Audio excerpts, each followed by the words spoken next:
What's going on YouTube? Training Life here one more time. Today's video gonna be about some of the tools I use to do rail yards. If you want to do rail yards, guys, these are tools I have. I ain't gonna show them, I'm just gonna say them. I'm gonna put the name on the screen somewhere, somewhere at the bottom. And this is what I use pretty much, guys, to get the job done. These are basic tools you might need on a chassis to replace a light or whatever the case may be, you know. So anyway, guys, without further ado, here we go. All right, tool number one, guys.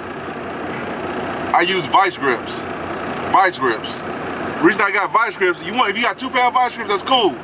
But I use vice grips in case you got to clamp an airline or something. I ain't going through the details on here how to do it, but in case you got to do something like that, you know, you got the right size. I'll get a small pair for that.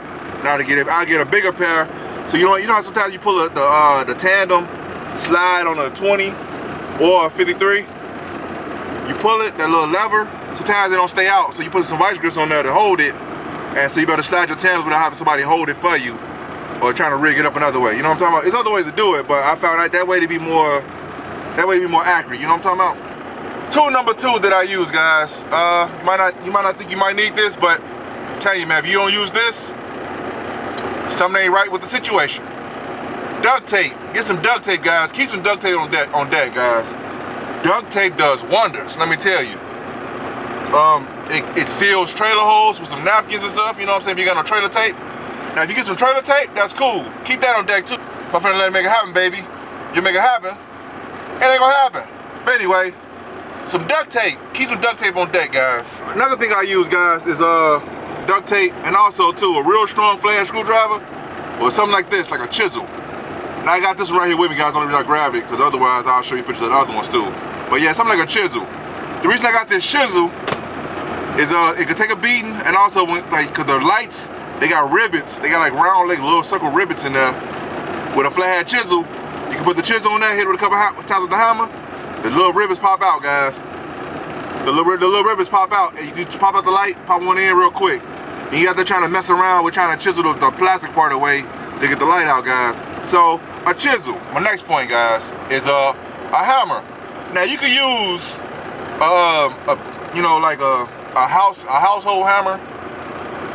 I mean, for some of the stuff that'll get some of the jobs done, but for some of that stuff that you gotta put that work in, that household hammer ain't gonna get it.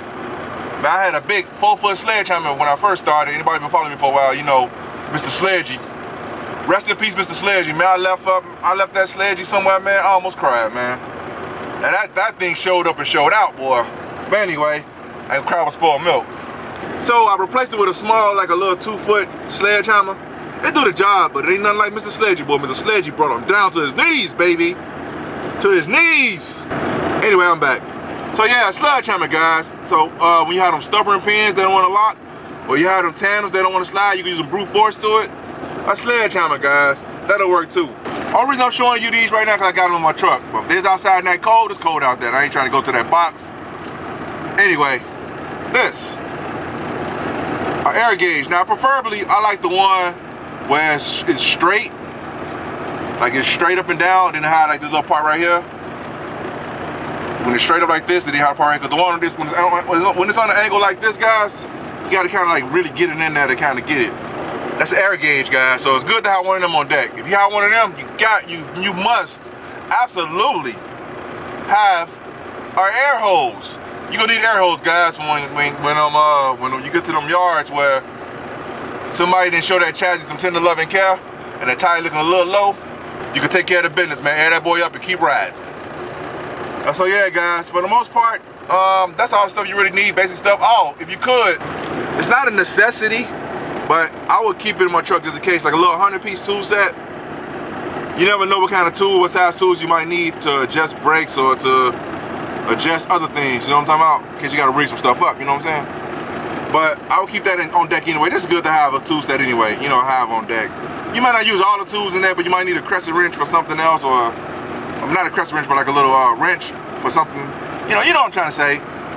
That's not a necessity, but I would keep one on deck just in case. A little 100-piece tool set, you get it from AutoZone, or you know, your big tool guys out there, you know, the real good stuff, you know what I'm saying? All you need is some basic stuff to handle the real stuff, guys. That's all you need. Anything outside of that, if these two rusty hands can't get it, Lord knows I'ma try. But anyway, so, and the last thing, guys, that you really want to have on deck in case you don't have it, zip ties. Now, when the duct tape don't work, you already know what I'm gonna say, guys. Zip tie it up, man. Zip tie it till you can't zip tie no more. Cause sometimes the zip ties could really do wonders, man. And then you match some zip ties with the duct tape together? Oh man. Now this is the basic stuff, guys, that you can have to get stuff done, to get it done around here, you know what I'm talking about? Basic stuff I use. This is stuff I use to run the rails. There's other things you can use too. But just to get started, guys, I mean, that's basic stuff, you know what I'm saying? Besides, it'll save you a lot of headache and time over a long period of time. Matter of fact, it'll pay for itself over time to keep you from wasting too much time in the rail, unless you get paid by the hour. Or, if you do get paid by the hour, and it's a Friday, you're trying to get off and get home, and you got a stubborn chassis there, you want to get it done because you're trying to milk the clock, and yeah, this will help you out too, guys, to get it done, to get out of there.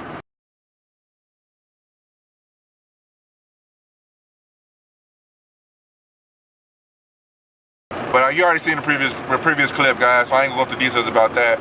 And this segment right here ain't gonna be too much longer, guys. Ain't gonna be too long, because I'm not a tax expert. I'm not this guy, but I will say some little helpful tips that probably help you out, guys. Like I was saying, this was requested, so I'm gonna try to add this with other video, guys, to make it one full clip, one full video like I'm doing right now. Hope it makes sense, but anyway, that's all I got, so here we go. So, all right, guys, so as far as your taxes go, especially for owner operators, now if any tax experts out there, leave stuff in the comment, guys. Don't send nobody off, guys. Don't send nobody off. Now imagine, even the stuff I say, guys, look this stuff up. Don't just take my word or somebody else's word for it, guys, and go with it. Now, as far as taxes go, guys, if you making over 6 figures, anywhere 100,000 to 200,000 or to 300,000 to $1 million a year, I mean, I was just saying, man, you gotta find like ways, like invest your money, not all your money, but some of the money where you're not getting hit so hard with taxes, guys. I mean, because taxes it's gonna murk you, man, if you ain't careful. And so, this is my experience from talking to accountants.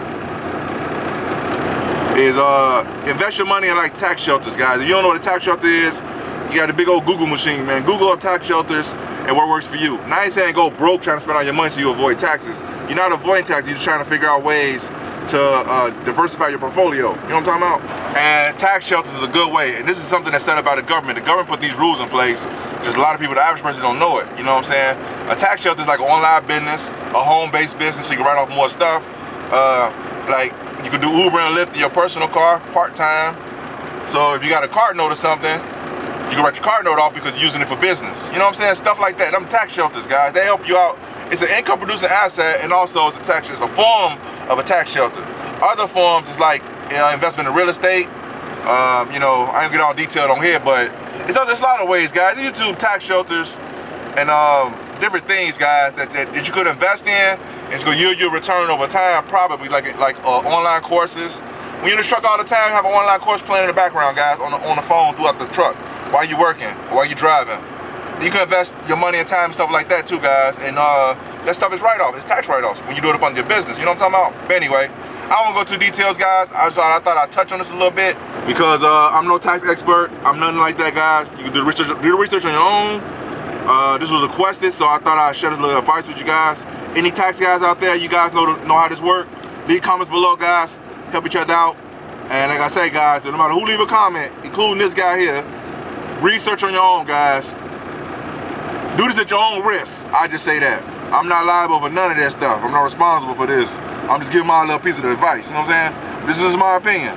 My humble opinion, might I add. Like if it's a humble pie, it's a humble opinion pie. Anyway, alright, YouTube. Hope this video was helpful. Give you the understanding of what's going around here, guys.